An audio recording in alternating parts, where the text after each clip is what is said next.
आता आपलं प्रत्येकच जुगाड काम करील असं काही होत नाही. आज माझ्यासोबत देखील तसंच झालेलं. आज सकाळी-सकाळी आम्ही सांडगे बनवायला घेतले. काही लोकं याला वडे देखील म्हणतात. त्याच्यासाठी रात्रभर मटकीची डाळ, हरभऱ्याची डाळ भिजू घातली आणि त्याला सकाळी बारीक असं वाटून घेतलं.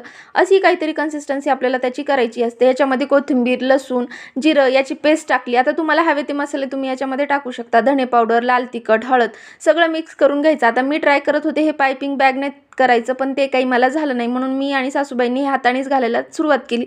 आता दिसतंय तर थोडंसंच, पण याला घालायला भरपूर वेळ लागतो. सावलीतच आम्ही ते घातलेले आणि नंतर टेरेसवरती जाऊन ठेवले.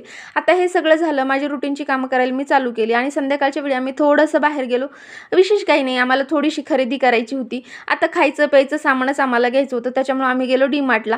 आता खायचं प्यायचं सामान राहिलं बाजूला, पण पृथ्वीच्या आमच्या डिमांडच चालू. मम्मा मला हे घ्यायचंय, मम्मा मला ते घ्यायचंय. म्हणून त्याला जे हवं ते आम्ही सगळं घेतलं. हे सगळं झालं. त्याला पाणीपुरी दिसली, म्हटलं मला पाणीपुरी खायची, म्हणून आम्ही त्याला पाणीपुरी देखील खाऊ घातली. त्याच्यानंतर आम्ही देखील पाणीपुरी खाल्ली.